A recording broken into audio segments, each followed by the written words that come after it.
오늘은 갱년기 이후 잠도 잘 못 자고 너무 피곤한데 삶의 의욕까지 현저히 떨어져 힘들어했던 51세 지연님에 대한 이야기를 해드려 볼게요.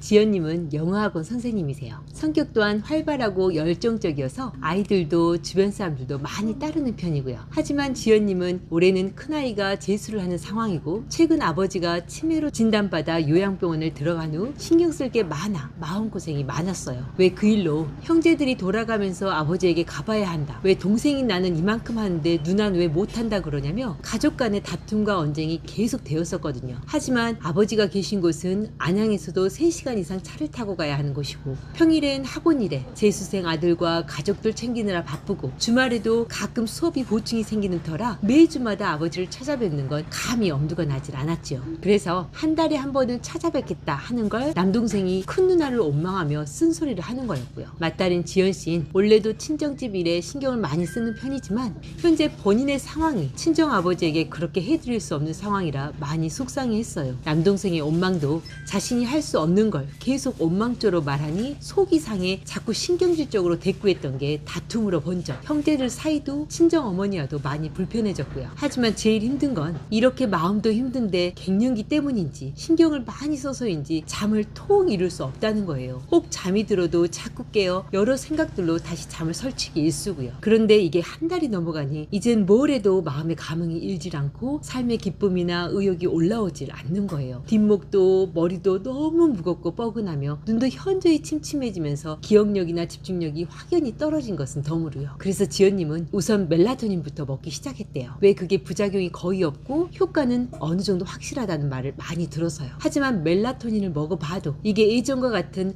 만족할 만한 수면은 안 되고 체력도 기운도 영 회복되질 않자 한약으로 불면증을 해결해 볼 요량으로 저에게 상담하러 오셨지요. 덤으로 체력까지 좋아진다면 좋겠다 하는 마음으로요. 상담 후 저는 15일분 한약을 지어드렸어요. 주로 심장과 간을 자양해주면서 하체 신장의 진액과 부신의 기운을 올려주는 약초들과 함께 긴장과 스트레스로 뭉쳐진 기혈을 풀어주는 처방으로요. 왜 이렇게 심장과 신장을 자양해주고 뭉쳐진 기혈을 풀어 순환이 잘 되게 해주면 뇌로 제대로 된 혈액이 올라가고 상부로 동하는 허혈이 식혀져 잠을 더 잘 잘 수 있게 되거든요. 체력이나 무기력증은 한약으로 간과 신장을 강화시켜주니 당연히 더 좋아질 거고요. 이후 지연님은 15일분 한약을 드시고 멜라토닌과 한약을 함께 먹어서인지 지금은 잠도 푹 자고 컨디션도 많이 좋아졌다며 이게 수면하고 다 연결되었던 건지 우울증 같은 무기력도 마음이 힘들어 어떤 흥미도 일지 않았던 것도 다 정상이 되었다고 머리도 이젠 다시 잘 돌아간다 좋아하셨어요. 이후 15일분 한약을 한 번 더 드신 후엔 몇 달간은 크게 불편한 게 없어 멜라토닌만 가끔 드시며 지내셨고요. 하지만 올해 무덥고 길었던 여름을 지내면서 체력이 약해지자 다시 불면증이 찾아왔다며 저에게 오셨네요. 저는 이번에도 예전처럼 약을 써드렸고 이번에도 지연님은 15일 만에 불면증도 무기력도 모두 회복되어 자신은 한약 체질인가 보다고 한약을 먹으니 뭔가 채워진 느낌이어서 좋았다며 앞으로는 때때로 한약을 지어 먹어야겠다 말씀하시네요. 여러분은 어떻게 생각되세요? 여성들은 생리가 끊어지면 여성 호르몬 분비가 현저히 약해져 허혈이 오르고 진땀이 잘 나며 살도 잘 찌고 불면증이 쉽게 온다는 말은 들어본 적 있으시죠? 하지만 지연님은 여기에 정신까지 힘들게 하는 일이 겹쳤으니 여러 걱정과 형제 간의 불화로 마음이 어지러워 잠을 더 못 이뤘던 건 어쩌면 당연한 결과였겠죠. 그리고 이럴 때 그런 정신적으로 힘든 상황엔 신경 안정제나 수면제를 쓰는 게 낫질 않나 하는 생각이 들 수도 있고요. 하지만 그럴 때일수록 스스로 마음을 어루만지고 지혜롭게 일을 해결해 나가며 뇌를 조절하는 약이 아닌 심장과 간, 약해진 부신의 기능을 살리고 뭉쳐진 기혈을 풀어주어 불면증을 악화시켰던 원인을 해결해 준다면 나중에 힘든 상황이 정리된 후 수면제가 아니면 잠이 들지 못하는 약물에 의한 불면증은 결코 발생하지 않겠지요. 왜 신경안정제나 수면제는 약을 끊으면 오히려 잠이 더 안 오게 되는 약물에 의한 불면증을 쉽게 일으키니까요. 동양의학에서는 이렇게 생각해요. 우리 몸에서 어떤 통증이나 증상이 나타나는 건 더욱이 그런 증상이 해결되지 않고 몇 달이나 몇 년씩 계속되는 건 스스로의 회복 기능이 제대로 작동되지 못한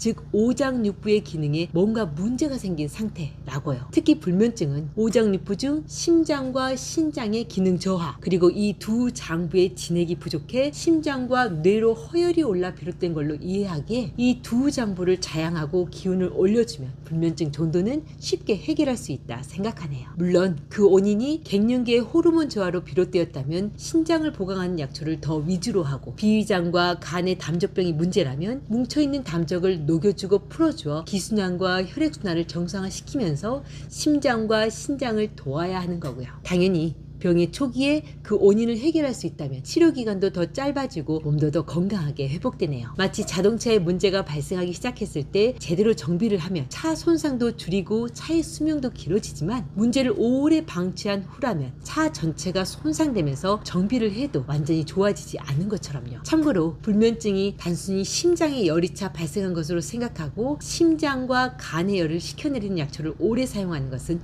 절대 좋은 치료가 아니에요. 설사 젊은 사람이 화병으로 심장이나 간의 열이 심하게 차있다 하더라도 그 뭉친 기운을 풀어주는 것이 첫째이지, 심장의 열을 함부로 식혀버리는 것은 절대 조심해야 하고요. 왜 심장은 인체의 태양과 같아 태양의 열기를 식혀버리면 모든 생명체가 시들시들 약해져 버리기 때문에요. 인체에서도 심장의 양기가 약해지면 간, 비장, 폐, 신장의 기능이 모두 약해져 소화 흡수력도, 간의 해독 및 대사 기능도, 혈액과 호르몬의 생성 분비 모두가 약해져 생명력 자체가 시들해질 수 있고요. 그러니 불면증을 해결하는 데 있어 당장의 증상만 완화시키는 처방 말고 본인 각자의 근원적인 원인을 찾아 이를 해결해 보시길요. 그게 심장의 문제건, 신장의 문제건, 비위장의 오랜 채기로 인한 담적이건, 오랜 우라로 인한 간과 심장의 화병이건 간에요. 그래야 우리 몸이 만성적인 불면증뿐 아니라 다른 질환으로 진행되는 걸 어느 정도 막을 수 있다는 걸 꼭 기억해 주세요. 왜 심장과 신장으로 비롯된 이런 불면증을 고치지 않으면 결국엔 심장 자체와 신장, 나아가 뇌혈관 및 골수의 문제로 발전할 수 있으니까요. 오늘 저의 이야기가 불면증이란 문제를 좀 더 깊이 있게 생각해 볼 수 있는 사고의 전환이 되는 내용이 되길 바랍니다. 오늘도 복을 부르는 감사한 하루 보내시고요. 그럼 다음 시간에 다시 만나요.